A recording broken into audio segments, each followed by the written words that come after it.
എല്ലാവർക്കും കഥാമണ്ഡപത്തിലേക്ക് സ്വാഗതം. Charlotte ബ്രോണ്ടിയുടെ Jain air എന്ന മഹത്തായ ക്ലാസിക് നോവലിലെ ഏറ്റവും നിർണായകമായ ഒരു ഘട്ടമാണ് നമ്മൾ ഇന്ന് ചർച്ച ചെയ്യുന്നത്. 5-ാം അധ്യായം. ഒരു പ്രധാന കാര്യം, ഈ വീഡിയോയുടെ സ്ക്രിപ്റ്റും ഉള്ളടക്കത്തിന്റെ രൂപരേഖയും ഒരു ആർട്ടിഫിഷ്യൽ ഇന്റലിജൻസ് മോഡലിന്റെ സഹായത്തോടെയാണ് ഞങ്ങൾ തയ്യാറാക്കിയിരിക്കുന്നത്. സാഹിത്യ വിശകലനങ്ങളെ കൂടുതൽ വേഗത്തിലും കൃത്യതയിലും നിങ്ങളിലേക്കെത്തിക്കാൻ ഇത് ഞങ്ങളെ സഹായിക്കുന്നു. നിങ്ങൾ ആദ്യമായാണ് കഥാമണ്ഡപം കാണുന്നതെങ്കിൽ ഇപ്പോൾ തന്നെ ഞങ്ങളുടെ ചാനൽ സബ്സ്ക്രൈബ് ചെയ്യുക. ഈ വീഡിയോ ഇഷ്ടപ്പെട്ടാൽ ലൈക്ക് ചെയ്യുക, നിങ്ങളുടെ സുഹൃത്തുക്കൾക്ക് ഷെയർ ചെയ്യുക, നിങ്ങളുടെ അഭിപ്രായങ്ങൾ കമന്റ് ബോക്സിൽ അറിയിക്കുക.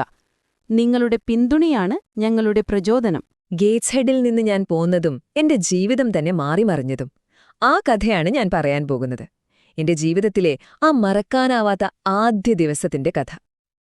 അങ്ങനെ ആ വീടിന്റെ പടിയിറങ്ങുമ്പോൾ ശരിക്കും അതൊരിക്കലും എന്റെ വീടായിരുന്നില്ല കേട്ടോ. എന്റെ വായിൽ നിന്ന് അറിയാതെ വന്നുപോയ വാക്കുകളായിരുന്നു അത്. ഗേറ്റ്സ് ഹെഡിനോട് വിടാ. അതൊരു വെറും യാത്ര പറച്ചിലായിരുന്നില്ല, മറിച്ച് ഒരു സ്വാതന്ത്ര്യ പ്രഖ്യാപനം തന്നെയായിരുന്നു. അതൊരു ജാനുവരി മാസത്തിലെ പ്രഭാതമായിരുന്നു. എല്ല് തുളച്ചുകയറുന്ന തണുപ്പ്.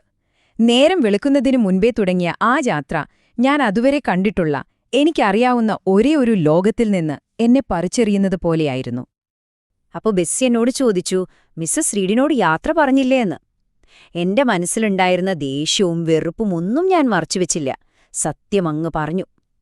അത് പറഞ്ഞപ്പോണ്ടല്ലോ എന്തോ ഒരു വലിയ ഭാരം ഇറക്കിവെച്ച പോലെ തോന്നി എനിക്ക്. അതോടുകൂടി ഗേറ്റ്സെഡിൽ എന്നോട് അല്പമെങ്കിലും സ്നേഹം കാണിച്ചിരുന്ന ആ ഒരാളും എനിക്ക് നഷ്ടമായി. ഞാൻ ഒറ്റയ്ക്കായി. 50 മൈൽ ദൂരമാണ് എനിക്ക് പോകാനുണ്ടായിരുന്നത് എന്നതത്ര വലിയ ദൂരമൊന്നുമല്ലായിരിക്കാം. പക്ഷെ അന്ന് ആ കൊച്ചുകുട്ടിക്ക് അത് ലോകത്തിന്റെ മറ്റേ അറ്റത്തേക്കുള്ളൊരു യാത്ര പോലെയായിരുന്നു. പേടിപ്പെടുത്തുന്ന ഒന്ന്. ആ ദിവസം തീരില്ലെന്നാണ് ഞാൻ വിചാരിച്ചത്. ഓരോ മണിക്കൂർ കഴിയുന്നോറും എനിക്ക് പരിചയമുള്ളതെല്ലാം പിന്നിലായിക്കൊണ്ടിരുന്നു. ഞാൻ പോയിക്കൊണ്ടിരുന്നത് എങ്ങോട്ടാണെന്നോ എന്റെ ഭാവി എന്തായിരിക്കുമെന്നോ ഒരു പിടിയുമില്ലായിരുന്നു. കോച്ചിൽ നിന്നിറങ്ങിയപ്പോൾ നല്ല തണുപ്പും മഴയും. എന്തു ചെയ്യണം, എങ്ങോട്ട് പോകണമെന്നൊന്നും അറിയാതെ ഞാൻ പകച്ചു നിൽക്കുകയായിരുന്നു. അപ്പോഴാണ് ഒരാൾ വന്ന് എന്നെ ഒരു വലിയ ഗേറ്റ് കടത്തി ഒരു കെട്ടിടത്തിലേക്ക് കൊണ്ടുപോയത്. എന്റെ പുതിയ സ്കൂളായിരുന്നു അത്. അകത്തേക്ക് കയറിയപ്പോഴാണ് ഞാൻ അവിടുത്തെ ടീച്ചർമാരെയും പിന്നെ എന്റെ കൂടെ പഠിക്കാൻ പോകുന്ന ഒരുപാട് പെൺകുട്ടികളെയും ആദ്യമായി കാണുന്നത്. എന്നെ ആദ്യം കൊണ്ടുപോയത് ഒരു പാർലറിലേക്കാണ്. ഇരിക്കാനൊക്കെ സൗകര്യമുണ്ടായിരുന്നു, പക്ഷെ മിസ്സസ് റീഡിന്റെ വീട്ടിലെ ആ വലിയ ഡ്രോയിങ് റൂമിന്റെ ഗാംഭീര്യമൊന്നും ഇതിനില്ലായിരുന്നു. അതൊരു വേറെ ലോകം തന്നെയായിരുന്നു. അവിടെ വെച്ച് ഞാൻ കുറേ പേരെ കണ്ടു. മിസ് ടെമ്പിൾ എന്ന് പിന്നീട് ഞാൻ മനസ്സിലാക്കിയ നല്ല ഉയരവും ഗൗരവവുമുള്ള ഒരു സ്ത്രീ. പിന്നെ എപ്പോഴും തിരക്ക് പിടിച്ചു നടക്കുന്ന മിസ് മില്ലർ എന്നൊരു ടീച്ചർ. അതുകൂടാതെ യൂണിഫോം ഇട്ട ഒരുപാട് പെൺകുട്ടികൾ. അത്താഴമായി കിട്ടിയതോ കുറച്ച് ഓട്സ് കേക്കും വെള്ളവും മാത്രം.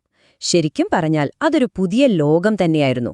നിറയെ നിയമങ്ങളും ചിട്ടകളും അപരിചിതമായ മുഖങ്ങളും. യാത്രയുടെ ക്ഷീണം കാരണം ഞാൻ ആകെ തളർന്നിരുന്നു. മിസ് മില്ലർ വസ്ത്രം മാറാൻ സഹായിച്ചു.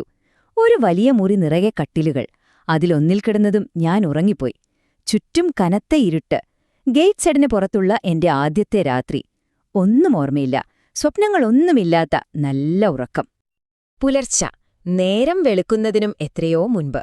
ചെവി തുളക്കുന്ന ഒരു മണിയടി കേട്ടാണ് ഞാൻ ഞെട്ടിയുണർന്നത്. പുറത്ത് സഹിക്കാൻ പറ്റാത്ത തണുപ്പായിരുന്നു. രാവിലത്തെ കാര്യങ്ങൾ കണ്ടപ്പോൾ ഞാൻ ശരിക്കും ഞെട്ടിപ്പോയി. നിങ്ങളൊന്നാലോചിച്ചു നോക്കൂ. 6 പെൺകുട്ടികൾക്ക് മുഖം കഴുകാൻ ആകെ ഉണ്ടായിരുന്നത് ഒരൊറ്റ പാത്രം, അതും ആ തണുത്ത വെള്ളത്തില്. പിന്നെയായിരുന്നു ബ്രേക്ക്ഫാസ്റ്റ്. കരിഞ്ഞു നാറിയൊരു തരം കഞ്ഞി. ആ മണം തന്നെ സഹിക്കാൻ പറ്റുന്നതായിരുന്നില്ല. എന്റെ ചുറ്റുമിരുന്ന എല്ലാ പെൺകുട്ടികളുടെ മുഖത്തും അതേ ഭാവമായിരുന്നു. ഇതെങ്ങനെ കഴിക്കും എന്നൊരു ചോദ്യം. പട്ടിണി കിടക്കുന്ന ഒരാൾക്ക് പോലും അത് കഴിക്കാൻ പറ്റില്ലായിരുന്നു. ബ്രേക്ക്ഫാസ്റ്റ് സമയം കഴിഞ്ഞു, പക്ഷേ ഞങ്ങൾ ആരും ഒന്നും കഴിച്ചിട്ടുണ്ടായിരുന്നില്ല. എല്ലാവർക്കും നല്ല വിശപ്പുണ്ടായിരുന്നു. അങ്ങനെ ആ ദിവസം മുഴുവൻ പട്ടിണി കിടക്കേണ്ടി വരുമെന്ന് ഞാൻ വിചാരിച്ചിരിക്കുമ്പോഴാണ് ഒട്ടും പ്രതീക്ഷിക്കാത്ത ഒരിടത്തു നിന്ന് ഒരു സഹായം വന്നത്. അതോടെ എല്ലാം മാറി. അത് മിസ് ടെമ്പിൾ ആയിരുന്നു. ആ ഉയരമുള്ള ഗൗരവക്കാരിയായ സ്ത്രീ. അവര് ഞങ്ങളോട് പറഞ്ഞു, എല്ലാവർക്കും ഉച്ചയ്ക്ക് ബ്രെഡും ചീസും തരുമെന്ന്. അവർ പറഞ്ഞതുപോലെ ചെയ്തു. അന്ന് ഞങ്ങൾ പട്ടിണി കിടന്നില്ല. അങ്ങനെ ഭക്ഷണം കിട്ടിയപ്പോൾ ഒരു സമാധാനമായി. അതിനുശേഷം ഞങ്ങളെ പുറത്തൊരു പൂന്തോട്ടത്തിലേക്ക് കൊണ്ടുപോയി. പക്ഷെ അവിടെയും ഒരു സന്തോഷം തോന്നിയില്ല. നല്ല മഞ്ഞും ചാറ്റൽ മഴയും. വലിയ മതിലുകളാൽ ചുറ്റപ്പെട്ട ആ തോട്ടത്തിൽ നിൽക്കുമ്പോൾ ഞാൻ വീണ്ടും ഒറ്റയ്ക്കായ പോലെ തോന്നി.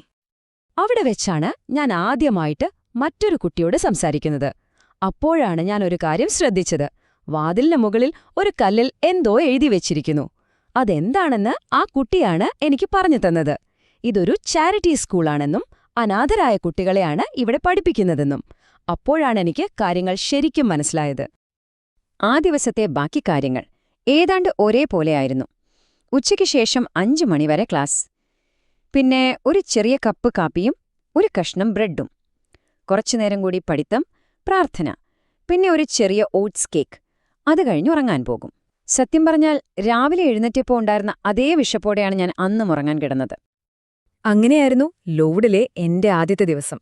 ആ ഇരുട്ടത്ത് ഒറ്റയ്ക്ക് കിടക്കുമ്പോൾ ഞാൻ ആലോചിച്ചത് ഒരൊറ്റ കാര്യമാണ്. ഇങ്ങനെയൊരിടത്ത് ഞാൻ എങ്ങനെയുള്ളൊരു കുട്ടിയായിരിക്കും വളരാ? എന്റെ ഭാവി എന്തായിരിക്കും?